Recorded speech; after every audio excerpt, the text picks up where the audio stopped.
नमस्कार विद्यार्थी मित्रांनो, आज आपण इयत्ता 10वी मध्ये गणित भाग 1 मधील तिसरे प्रकरण अंकगणिती श्रेणी मधील सराव संच क्रमांक 3.4 सोडून पाहणार आहोत। या आधीच्या व्हिडिओज मध्ये आपण सराव संच क्रमांक 3.1, 3.2 व 3.3 सोडून पाहिलेले आहेत, तर ते तुम्ही पाहिलेले असालच। आता आपण सराव संच क्रमांक 3.4 सोडून पाहणार आहोत। यामध्ये आपल्याला शाब्दिक उदाहरणे दिलेली आहेत, तर व्यवहारामध्ये उत्प्रेरण या अंकगणिती श्रेणीचे कशा प्रकारे केले जाते याविषयी आता या सराव संचामध्ये आपल्याला अभ्यास करायचा आहे। तर बघा, आता आपण पहिले जे उदाहरण आहे ते आपण आधी सोडून पाहणार आहोत। हे उदाहरण बघा, मी वाचून दाखवतो। सानिकाने 1 जानेवारी 2016 ला ठरवले की त्या दिवशी 10 रुपये, दुसऱ्या दिवशी 11 रुपये, तिसऱ्या दिवशी 12 रुपये अशा प्रकारे बचत करत राहायची। तर 31 डिसेंबर 2016 पर्यंत तिची एकूण बचत किती झाली हे आपल्याला आता काढायचे आहे। बघा, सानिकाने पहिल्या दिवशी किती बचत केली। सानिकाने पहिल्या दिवशी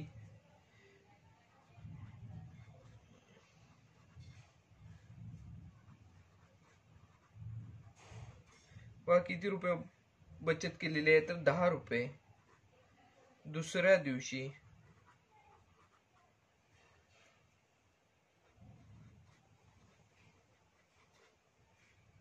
11 रुपये, तिसऱ्या दिवशी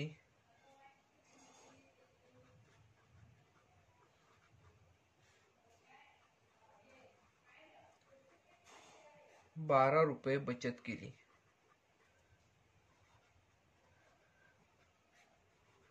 आता यावरून आपल्याला असं समजतंय की तिने केलेली बचत जी आहे ती 1 तारखेला सुरुवात केली, 1 जानेवारीला सुरुवात केली आणि वर्षाच्या शेवटच्या दिवसापर्यंत म्हणजे 31 डिसेंबर 2016 पर्यंत तिने ही बचत सलगपणे केलेली आहे। यावरून आपल्याला असं दिसून येतंय की पहिल्या दिवशीचे 10, नंतर 11, नंतर 12 अशा प्रकारे ही बचत चालू राहिलेली आहे। आता ही जर आपण पाहिली तर ही क्रमिका आहे असं आपल्याला दिसत आहे। ही एक क्रमिका आहे। आपल्याला माहिती आहे ही अंकगणिती श्रेणी सुद्धा आहे, परंतु आपण काय करूया, साधारण फरक जो आहे तो आता समान आहे का आपण पाहूया। सामान्य फरक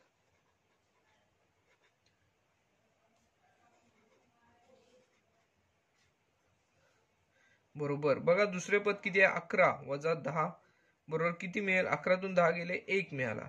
बघा 12 वजा 11 केलं म्हणजे पुढच्या पदातून आधीचे पद वजा केले तरी पण इथे आपल्याला 1 मिळतोय। म्हणजेच काय, सामान्य फरक म्हणजेच डी ची किंमत स्थिर आहे। डी ची किंमत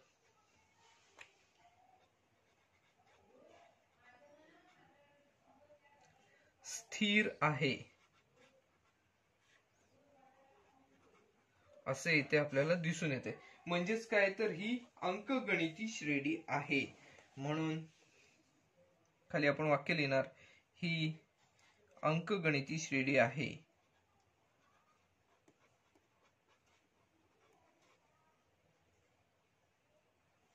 श्रेणी आहे।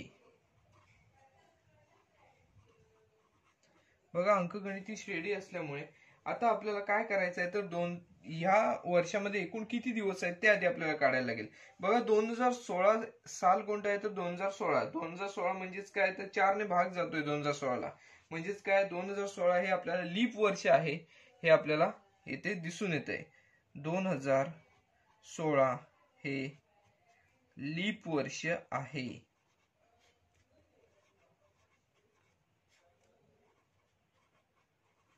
बघा 2016 हे लीप वर्ष आहे। म्हणजेच काय, आपल्याला माहिती आहे लीप वर्षामध्ये दिवस दर प्रत्येक वर्षी जे 365 दिवस असतात त्यापेक्षा लीप वर्षामध्ये 1 दिवस जास्त असतो। म्हणजे तिथे आपल्याला एकूण दिवस म्हणजेच आपल्याला एन ची जी किंमत आहे ती मिळते 366, 1 दिवस जास्त इथे मिळेल। बघा त्याचबरोबर ए जो आहे म्हणजेच पहिले पद आहे, क्रमिकेचे पहिले पद, ते काय आपल्याला मिळते, तर पहिले पद इथे 10 आहे, 10 मिळेल। त्याचबरोबर डी ची किंमत सुद्धा आपण इथे काढलेली आहे, ती आहे 1। आपल्याला या क्रमिकेमध्ये ए ची किंमत माहिती आहे, डी ची किंमत माहिती आहे, त्याचबरोबर एन ची किंमत सुद्धा माहिती आहे। आता एकूण 366 दिवसात एकूण किती रुपये जमवलेले आहेत तिने हे आपल्याला काढायचं आहे। म्हणजेच तिने एकूण 366 दिवस बचत केलेली आहे। म्हणजेच आपल्याला येथे आपल्याला S366 ची किंमत काढायची आहे. 366 दिवसात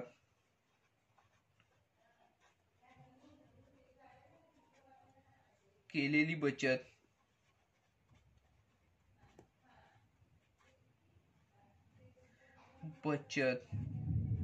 बरोबर S366 असणार आहे. आता S366 ची आपण किंमत काढायची आहे. सुरुवातीला आपण SN ची किंमत SN चे सूत्र लिहूया आणि त्यानुसार S366 ची किंमत काढूया. बघा SN चे सूत्र काय आहे तर SN बरोबर N/2 कंसामध्ये 2A अधिक कंसात N-1 गुणिले D अशा स्वरूपात SN चे सूत्र आहे. आपण S366 ची किंमत काढूया. म्हणून S366 बरोबर पहा N ची किंमत 366 आहे म्हणजे 366 भागिले 2 इथे आपल्याला मिळतील गुणिले इथे कंसामध्ये A ची किंमत आपण किती काढलेली आहे तर 10 काढलेली आहे म्हणजे 2 गुणिले 10 अधिक कंसामध्ये 366 वजा 1 गुणिले D ची किंमत किती आहे तर 1 आहे गुणिले 1 हा कंस पूर्ण होईल. बघा आता हा जर कंस आपण सोडून पाहिला तर आपल्याला काय मिळते S366 बरोबर 366 ला 2 ने भागलं तर आपल्याला इथे 183 मिळेल. 183 गुणिले कंसामध्ये बघा 10 गुणिले 2 20 अधिक 366 गुणिले वजा 1 म्हणजे 365 गुणिले 1 365च राहतील. म्हणजेच बघा 183 गुणिले 365 अधिक 20 म्हणजेच 385 इथे आपल्याला मिळतील. बघा हा जर गुणाकार आपण करून पाहिला तर आपल्याला किती गुणाकार मिळेल तो आता आपण पाहायचा आहे. बघा इथे जर आपण गुणाकार पाहिला तर आपल्याला गुणाकार मिळतोय 70,455. S366 ची किंमत काय मिळाली तर 70,355 आहे. ही आपल्याला S366 ची किंमत मिळाली. म्हणजेच काय तर सानिकाची एकूण बचत किती आहे तर ती 70,455. 70,455 ही सानिकाची एकूण बचत आहे. म्हणून सानिकाची एकूण बचत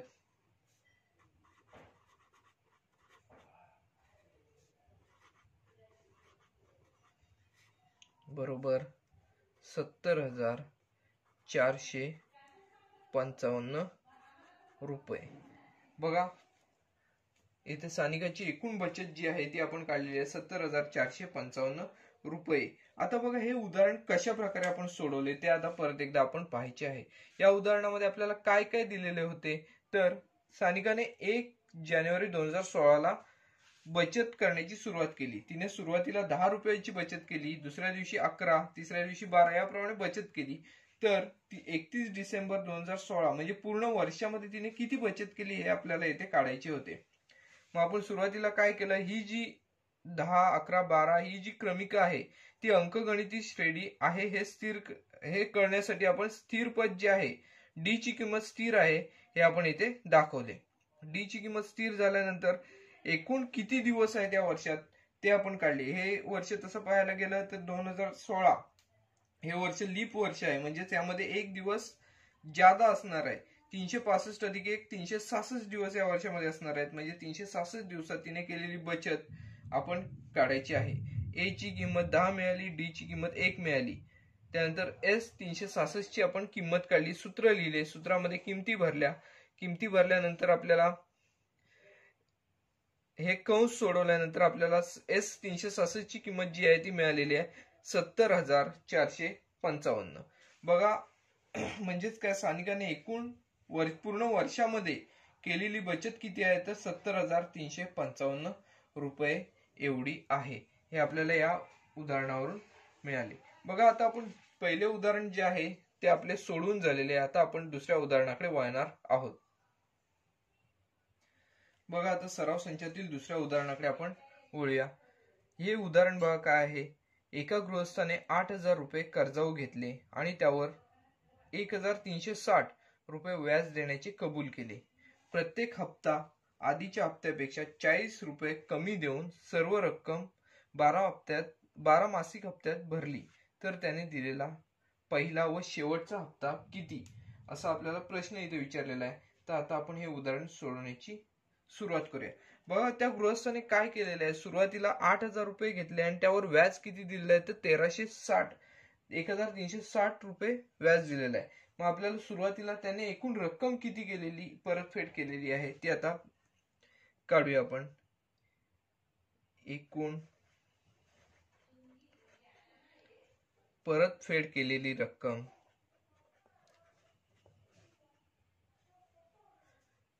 रक्कम काढूया आपण.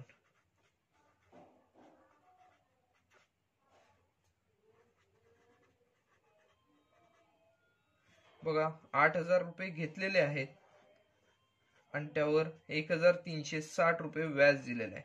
म्हणजेच बघा यांची जर बेरीज केली तर आपल्याला 9,360 रुपये ही परत केलेली एकूण रक्कम आपल्याला पाहता येऊ शकते. त्याचबरोबर बघा पुढचं जे आपल्याला अट दिलेली आहे ती काय आहे तर प्रत्येक हप्ता आधीच्या हप्त्यापेक्षा 40 रुपये कमी दिलेला आहे. म्हणजेच इथे बघा आता समजा 100 रुपये दिलेले आहेत तर पुढच्या हप्ता 40 ने कमी म्हणजे 60 दिलेला आहे. म्हणजेच इथे आपल्याला असं दिसतंय की डी ची किंमत जी आहे सामान्य फरक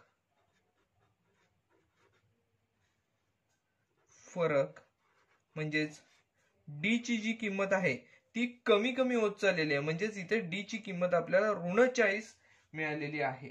बघा प्रत्येक हप्ता 40 रुपयाने कमी कमी होत असल्यामुळे इथे आपल्याला डी ची किंमत ऋण मिळालेली आहे, ती ऋण 40 आहे. बघा इथे सामान्य फरक स्थिर आहे म्हटल्यावर ही आपल्याला अंकगणिती श्रेणी आहे हे आपल्याला सहजपणे सांगता येऊ शकतं. म्हणून ही अंकगणिती श्रेणी आहे. बघा याच्यामध्ये आपल्याला ए ची किंमत काढायची आहे, म्हणजेच पहिला हप्ता काढायचा आहे आणि त्याचबरोबर शेवटचा हप्ता. आता शेवटचा हप्ता म्हणजे किती हप्ते आहे त्यामध्ये ते आधी आपल्याला काढावं लागेल. एकूण हप्ते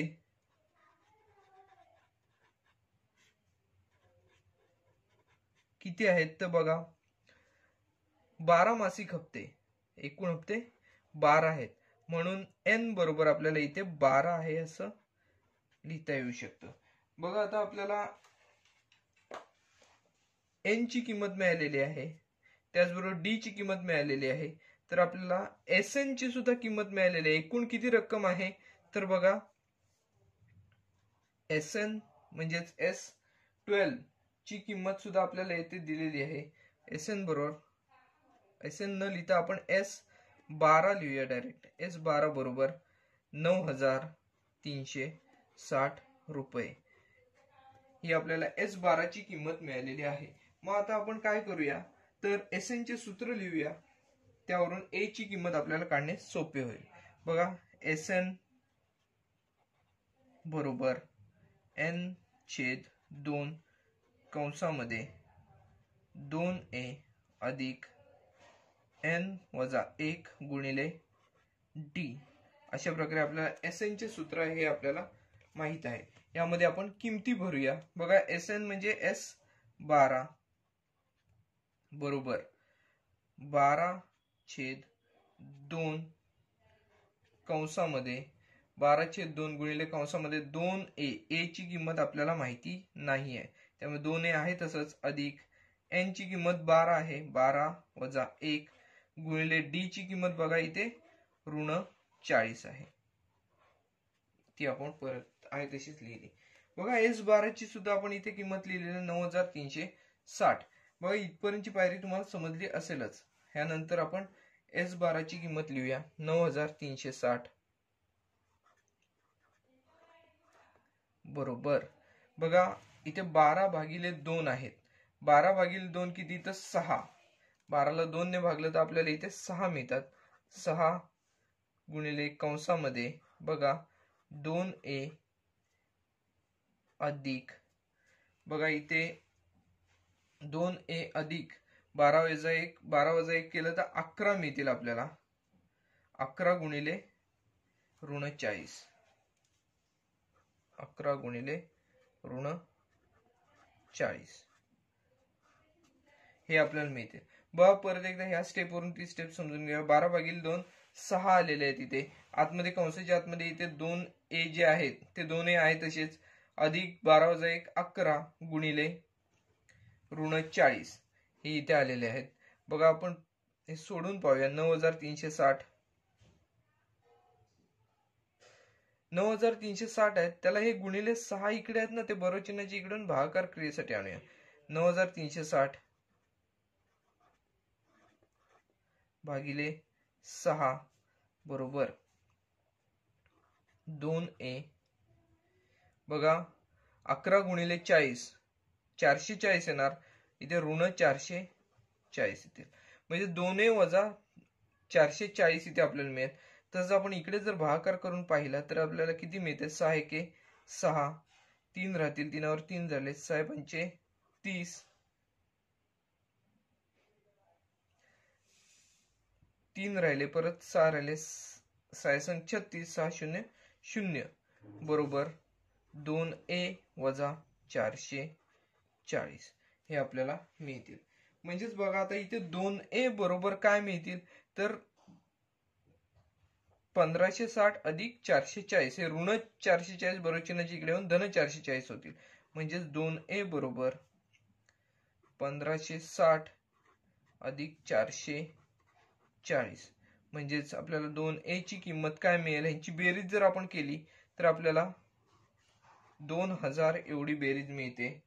म्हणजेच a ची किंमत काय मिळेल? हे 2 हे a बरोबर गुणाकार क्रियेसाठी आहेत. बरोबर चिन्हाच्या पलीकडे जाऊन भागाकारासाठी जातील. 2000 भागिले 2 1000. इथे बघा पहिला हप्ता जो आहे तो आपल्याला मिळालेला आहे. a ची किंमत म्हणजेच पहिला हप्ता आहे तो आपल्याला मिळालेला आहे 1000. आता शेवटचा हप्ता दिलेला पहिला हप्ता काढायचा होता आणि शेवटचा हप्ता काय आहे तो काढायचा होता. यामध्ये बघा आता आपण शेवटचा हप्ता म्हणजे T12 ची किंमत काढायची आहे. T12 ची किंमत आपण काढायची आहे. बघा पहिला हप्ता बरोबर 1000 मिळालेला आहे. त्यानंतर आपण T12 ची किंमत काढूया. T12 बरोबर सुरुवातीला आपण Tn ची किंमत सूत्र लिहूया. a अधिक कंसामध्ये n वजा 1 गुणिले d. मग T12 बरोबर a ची किंमत आपल्याला 1000 मिळालेली आहे. 1000 अधिक n ची किंमत किती आहे? 12 वजा 1 गुणिले ऋण 40 ही आपल्याला किंमत मिळेल. बघा आता आपण हे सोडून बघितलं तर T12 बरोबर 1000 अधिक 11 12 वजा 1 11 गुणिले ऋण 40 अशा प्रकारे आपल्याला मिळेल. बघा हा गुणाकार करून जर आपण पाहिलं तर किती मिळेल? T12 बरोबर 1000 11 गुणिले ऋण 40 ऋण 440 म्हणजे वजा 440 म्हणजेच T12 बरोबर 1000 मधून 440 जर आपण इथे वजा केले तर आपल्याला मिळतील इथे 560. म्हणजेच बघा T12 म्हणजेच 12वा जो हप्ता होता त्याची किंमत सुद्धा आपल्याला इथे मिळालेली आहे 560. म्हणजेच इथे आपल्याला विचारलेले जे दोन प्रश्न होते, पहिला हप्ता विचारलेला होता आणि शेवटचा हप्ता, इथे आपल्याला पहिल्या हप्त्याची किंमत मिळालेली आहे a ची किंमत म्हणजेच 1000 आणि शेवटचा हप्ता जो आहे तो म्हणजेच T12 ची किंमत जी आहे ती किंमत आपल्याला 560 मिळालेली आहे. मग आपण शेवटला फक्त एक वाक्य लिहूया. म्हणून पहिला हप्ता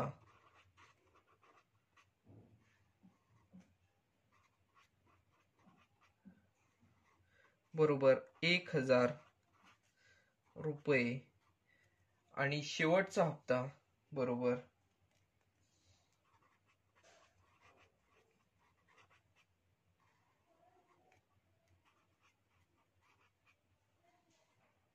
जो आपण आता काढलेला आहे तोच 560 रुपये.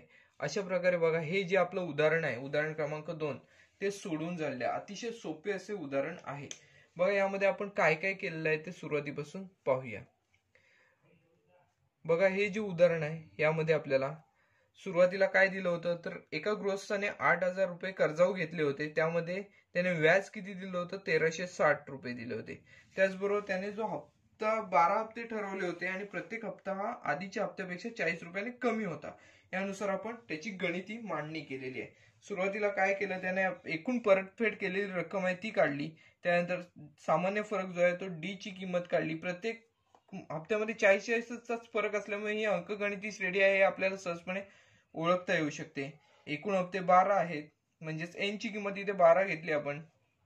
त्यानुसार एस एन ची किंमत काढली, म्हणजेच काय तर पहिल्या 12 हप्त्यांची जी आपल्याला बेरीज जी दिलेली आहे त्यावरून ए ची किंमत आपण सोडत गेल्यावर ए ची किंमत आपल्याला इथे मिळाली आणि ए च्या किमतीवरून T12 म्हणजे शेवटचा हप्ता 12वा जो हप्ता होता तो त्या हप्त्याची सुद्धा आपण या उदाहरणामध्ये किंमत काढलेली आहे.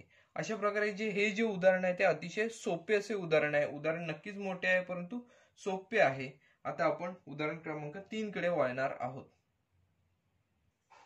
व तिसरे जे उदाहरण आहे ते काय आहे तर सचिनने राष्ट्रीय बचत प्रमाणपत्रामध्ये पहिल्या वर्षी 5,000 रुपये, दुसऱ्या वर्षी 7,000 रुपये, तिसऱ्या वर्षी 9,000 रुपये याप्रमाणे गुंतवणूक केली, तर त्याची 12 वर्षातील एकूण गुंतवणूक किती आहे ती आपल्याला काढायची आहे.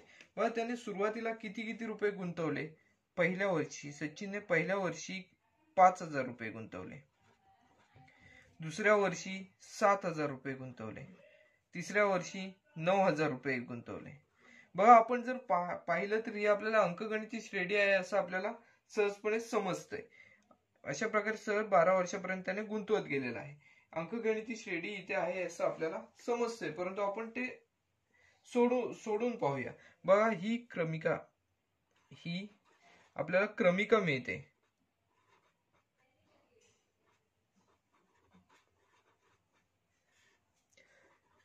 बघा आता ही अंकगणिती श्रेणी आहे की नाही ते आता आपण ठरवायचं आहे. बघा यामध्ये सामान्य फरक कसा किती आहे तो सामान्य फरक बरोबर. बघा दुसरे पद काय आहे तर 7,000 वजा पहिले पद 5,000, यांची जर वजाबाकी केली तर आपल्याला 2,000 मिळते. त्यानंतर तिसरे पद काय आहे तर 9,000 वजा दुसरे पद 7,000, यांची वजाबाकी केली तरी सुद्धा आपल्याला 2,000च मिळते. म्हणजेच आपल्याला डी ची किंमत स्थिर आहे असे आपल्याला मिळते. सामान्य फरक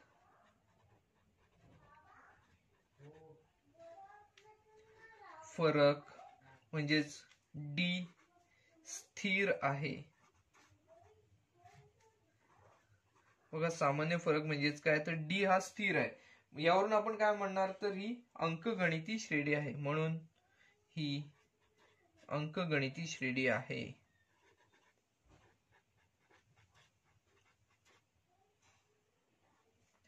म्हणून ही अंकगणिती श्रेणी आहे असे आपण म्हणणार. बघा आता आपल्याला ही अंकगणिती श्रेणी आहे असं मिळाले. आता ह्याच्यामध्ये आपल्याला काय काढायचं आहे तर बघा 12 वर्षातील एकूण गुंतवणूक काढायचं आहे. एकूण तो गुंतवणूक किती वर्षे करणार आहे तर 12 वर्षे करणार आहे. म्हणजे तिथे आपल्याला एन ची किंमत जी आहे ती 12 मिळेल. त्याचबरोबर ए ची किंमत जी आहे ती बघा पहिले पद 5,000 आहे म्हणजेच 5,000 मिळेल. त्याचबरोबर डी ची किंमत जी आहे ती आपल्याला मिळालेली आहे 2,000. सामान्य फरक जो आहे तो 2,000 आहे. आता 12 वर्षातील एकूण गुंतवणूक म्हणजेच काय तर S12 ची आपल्याला किंमत काढायची आहे. 12 वर्षातील एकूण गुंतवणूक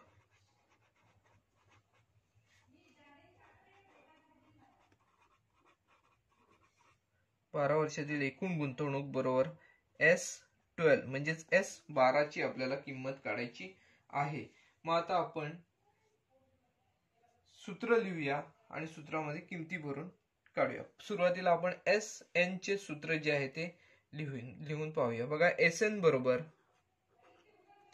N/2 गुणिले कंसामध्ये 2A अधिक N-1 गुणिले D अशा स्वरूपात आपल्याला SN चे जे सूत्र आहे ते पाहायला मिळते. आता सूत्रामध्ये किमती भरूया.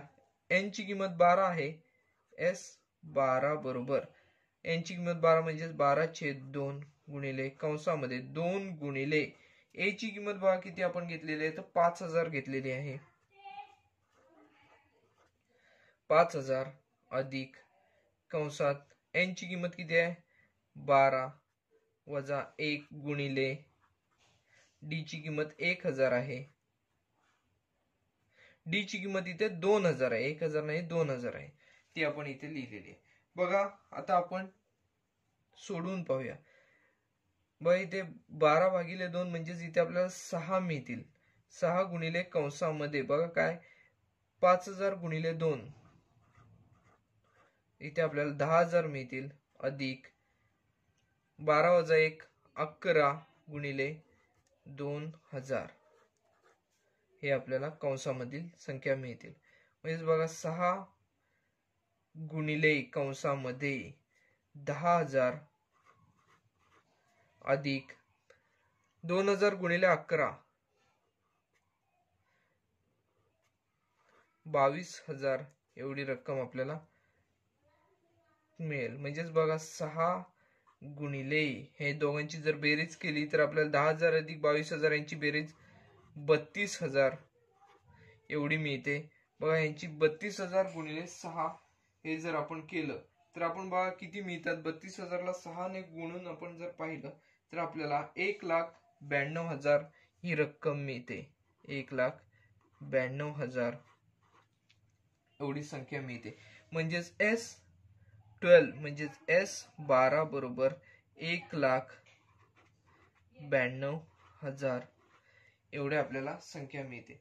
तर आपल्याला S12 म्हणजेच काय तर त्याची 12 वर्षातील एकूण गुंतवणूक आहे.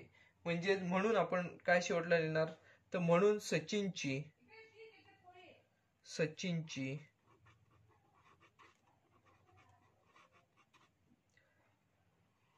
12 वर्षांतील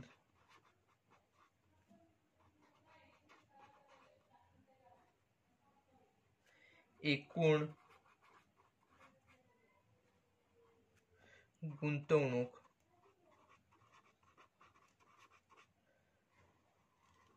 बरोबर 1,92,000 रुपये एवढी त्याची 12 वर्षातील गुंतवणूक असणार आहे. बघा या उदाहरणामध्ये सुद्धा आपण काय केलं ते सुरुवातीपासून आपण पाहूया. अतिशय सोपे असे उदाहरण आहे.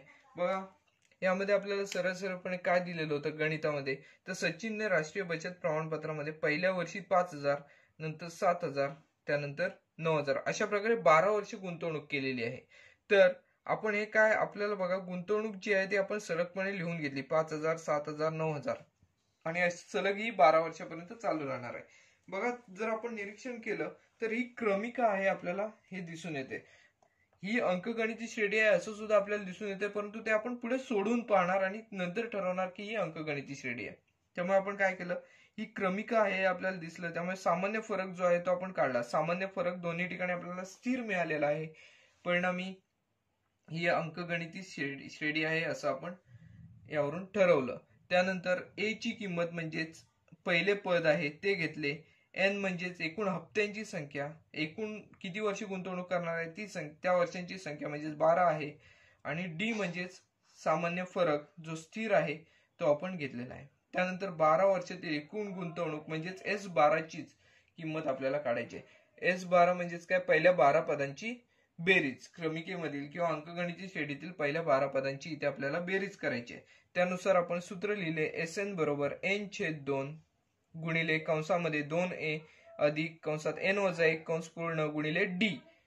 हे जे सूत्र आहे या सूत्रामध्ये S12 N ची किंमत 12 म्हणजेच काय S12 ची किंमत आपण यावरून काढली. बघा हे सोडत गेल्यानंतर आपल्याला S12 ची किंमत जी आहे ती 1,92,000 एवढी मिळालेली आहे. यावरून सचिनची 12 वर्षाची एकूण गुंतवणूक जी आहे ती आपल्याला येथे मिळालेली आहे. ती किती आहे तर 1,92,000 रुपये एवढी आहे. बघा गणितामध्ये आकडेमोड खूप आहे, परंतु अतिशय सोपे असे उदाहरण आहे. आता आपण उदाहरण क्रमांक 4 कडे वळणार आहोत. सराव संचातील उदाहरण क्रमांक 4 आहे ते बघा आता काय आहे. एका नाट्यगृहात खुर्च्यांच्या एकूण 27 रांगा आहेत. पहिल्या रांगेत 20 खुर्च्या आहेत, दुसऱ्या रांगेत 22 खुर्च्या, तिसऱ्या रांगेत 24 खुर्च्या, याप्रमाणे सर्व खुर्च्या मांडल्या आहेत. तर 15व्या रांगेत एकूण खुर्च्या किती असतील आणि नाट्यगृहात एकूण खुर्च्या किती असतील हे आपल्याला काढायचं आहे. बघा, यामध्ये सुद्धा आपल्याला सहजपणे पाहता येऊ शकतं. 27 रांगा आहेत, पहिल्या रांगेत 20, दुसऱ्यामध्ये 22, तिसऱ्यामध्ये 24. अशा प्रकारे या खुर्च्यांची संख्या प्रत्येक रांगेत वाढत जात आहे. तसे पाहता ही क्रमिका जी आहे ती अंकगणिती श्रेणी आहे आपल्याला लगेच सांगता येऊ शकतं, परंतु आपण गणिती भाषेत हे मांडण्याची सुरुवात करूया. बघा, पहिल्या रांगेत असलेल्या खुर्च्या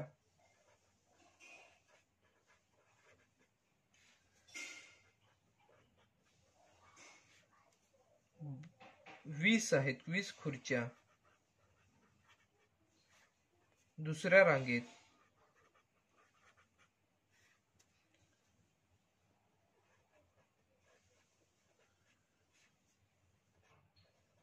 दुसऱ्या रांगेत 22 खुर्च्या.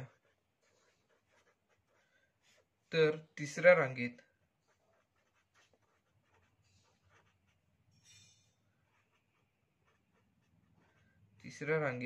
पाहिलं तर आपल्याला इथे मिळतात किती, 24 खुर्च्या आहेत. 24 खुर्च्या. बघा, आता आपण पाहायला गेलं तर ही आपण मांडणी आपण करून पाहूया. बघा, 20, 22, 24, पहिली रांग, दुसरी रांग, तिसरी रांग, पुढे पुढे पुढे या 27 रांगांपर्यंत हे चालू राहणार आहे. म्हणजेच ही आपल्याला क्रमिका आहे हे दिसून येत आहे. ही क्रमिका आहे.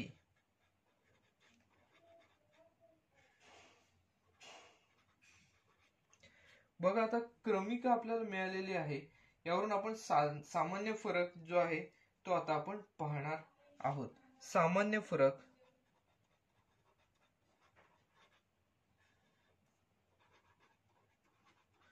म्हणजेच डी बरोबर 22 वजा 20 केलं तर इथे आपल्याला 2 हा फरक मिळतोय. त्याचबरोबर पुढचं पद, तिसरं पद वजा दुसरं पद म्हणजे 24 वजा 22 केलं तर आपल्याला इथे सुद्धा 2 हीच संख्या मिळते. म्हणजेच इथे सामान्य फरक स्थिर आहे. यावरून आपल्याला काय म्हणता येऊ शकतं, तर ही अंकगणिती श्रेणी आहे. सामान्य फरक स्थिर आहे.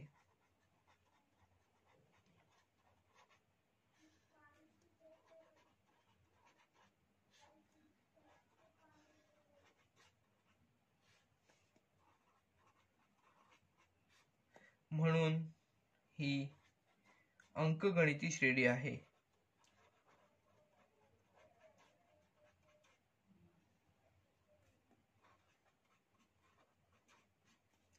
बघा, म्हणून ही आपण अंकगणिती श्रेणी आहे असे ठरवले की ज्याच्यामध्ये आपल्याला ए, डी, एन यांच्या किमती आपल्याला ठरवाव्या लागतील.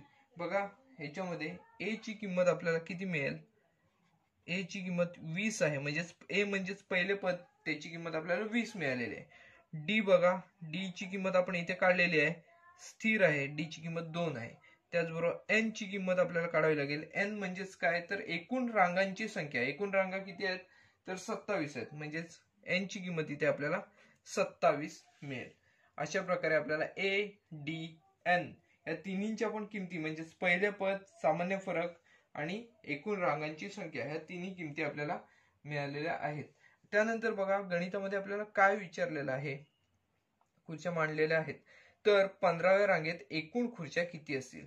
म्हणजेच आपल्याला या अंकगणिती श्रेणीतील 15वे पद काय आहे ते काढायचे आहे.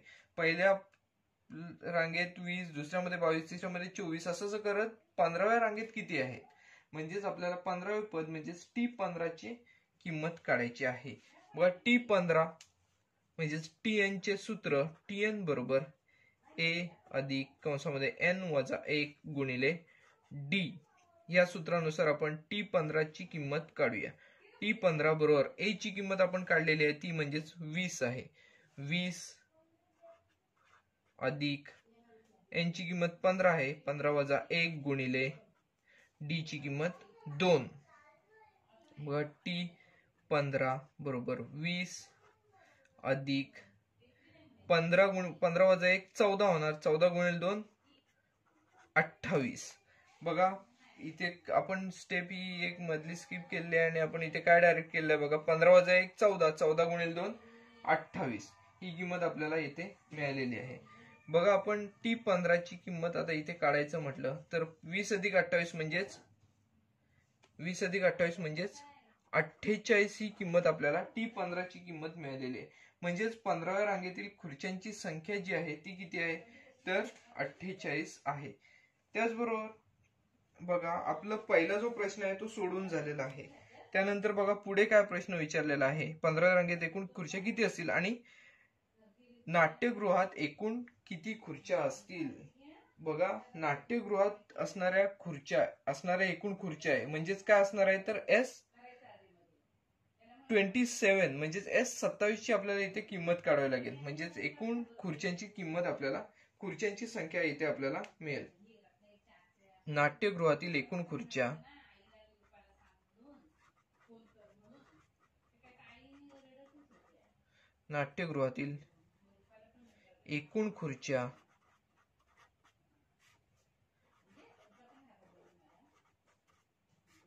बरोबर S27 ही किंमत असणार आहे. मग आता आपण SN चे सूत्र लिहूया आणि S27 ची किंमत काढूया.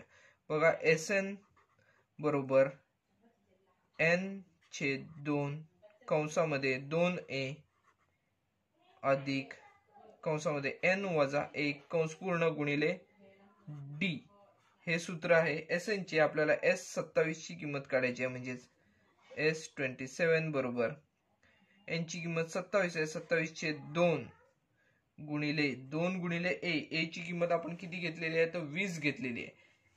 बघा काय होईल म्हणजेच 2 गुणिले 20 अधिक 27 - 1 गुणिले D ची किंमत आपण किती घेतलेली आहे तर इथे 2 घेतलेली आहे. D ची किंमत 2 आहे. बघा काय होईल S27 बरोबर 27/2 गुणिले कंसामध्ये बघा काय होणार 20 गुणिले 2 तर 40 होईल अधिक 27 - 1 26 26 गुणिले 2 52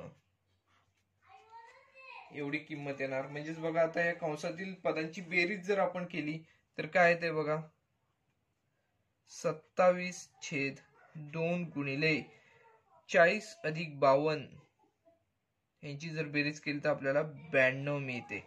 92 ला इथे 2 ने आपण भागलं तर आपल्याला किती मिळतील तर 46 मिळतील. म्हणजे 27 गुणिले 46 ही आपल्याला इथे किंमत मिळताना दिसून येईल.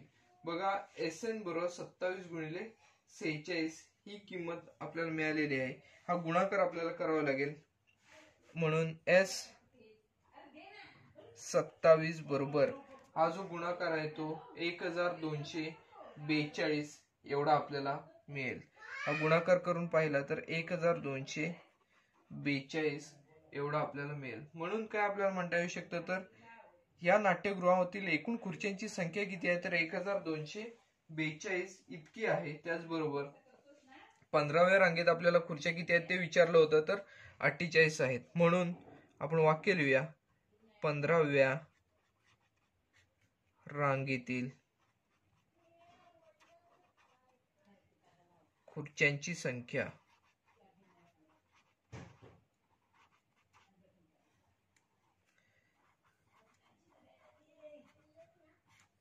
बरोबर 48. बघा 15व्या रांगेतील खुर्च्यांची संख्या जी आहे ती 48 आहे व सभागृहातील एकूण नाट्यगृहातील एकूण खुर्च्यांची संख्या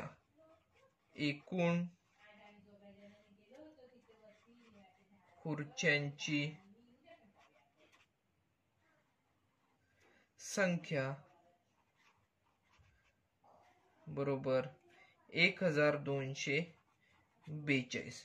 बघा एकूण खुर्च्यांची संख्या येथे आपल्याला मिळाले 1242. अशा प्रकारे हे आपलं उदाहरण जे आहे ते पूर्णपणे सोडून झालेलं आहे. आता हे उदाहरण कशा प्रकारे आपण सोडवलेलं आहे ते परत एकदा आपण पाहणार आहोत. बघा येथे आपण काय केलेलं आहे. सुरुवातीला आपल्याला काय काय दिलेलं होतं तर 27 रांगा आहेत खुर्च्यांच्या. त्यामध्ये पहिल्या रांगेत 20, दुसऱ्यात 22, तिसऱ्यात 24, चौथ्यात 26 अशा प्रकारे या खुर्च्यांची संख्या आहेत. तर 15व्या रांगेतील खुर्च्यांची संख्या आपल्याला विचारली होती आणि नाट्यगृहातील एकूण खुर्च्यांची संख्या किती आहे हे विचारलेलं होतं. तर आपण सुरुवातीला काय केलं, ही जी आपल्याला क्रमिका आहे ती क्रमिका अंकगणिती श्रेणी आहे हे आपण ठरवून घेतलं. कशा प्रकारे, तर सुरुवातीला डी ची जी किंमत आहे म्हणजे सामान्य फरकाची जी किंमत ती समान आहे प्रत्येक ठिकाणी हे दाखवून घेतलं. हे दाखवल्यानंतर आपण ए, डी आणि एन यांच्या किमती काढल्या. ह्या किमती काढल्यानंतर टीएन चे सूत्रावरून T15 म्हणजेच 15व्या रांगेतील एकूण खुर्च्यांची संख्या ही काढली. आपण किती ती मिळाली, तर आपल्याला 48 मिळाली. त्याचबरोबर नाट्यगृहातील एकूण खुर्च्या जे आपल्याला काढायच्या म्हणजेच एकूण 27 रांगा आहेत, त्या 27 रांगातील खुर्च्यांच्या संख्येची बेरीज इथे आपल्याला करायची आहे. म्हणजेच S27 ची इथे आपण किंमत काढलेली आहे. बघा, S27 ची किंमत काढताना सुरुवातीला एन चे सूत्र लिहिले. बघा ते सूत्र काय आहे, तर n/2 गुणिले कंसामध्ये 2a अधिक n-1 गुणिले d अशा प्रकारे हे सूत्र आहे. सूत्रामध्ये किमती भरल्या. S27 ची किंमत आपण काढली तर ती किती मिळालेली आहे, 1242 म्हणजेच 1242 एवढी किंमत आपल्याला मिळालेली आहे. यावरून आपण शेवटला फक्त ते जी आपल्याला उत्तरे मिळाली ती आपण फक्त लिहून काढली. 15व्या रांगेतील एकूण खुर्च्यांची संख्या किती मिळाली, तर 48 खुर्च्या आहेत आणि एकूण पूर्ण नाट्यगृहामध्ये एकूण खुर्च्या आहेत त्यांची संख्या किती आहे, तर 1242 एवढे खुर्च्या आहेत. बघा, सराव संचामध्ये एकूण 6 उदाहरणे आहेत. त्यापैकी आपली 4 उदाहरणे सोडून झालेली आहेत. उरलेली जी 2 उदाहरणे आहेत ती याच अनुषंगाने आपण सोडवायची आहेत. तुम्ही ती सोडवाल, नक्कीच सोडवाल. बघा, हा जो व्हिडिओ आहे तो तुम्हाला आवडला असल्यास नक्की लाईक करा, व्हिडिओ जास्तीत जास्त शेअर करा, चॅनल सबस्क्राईब करा. धन्यवाद.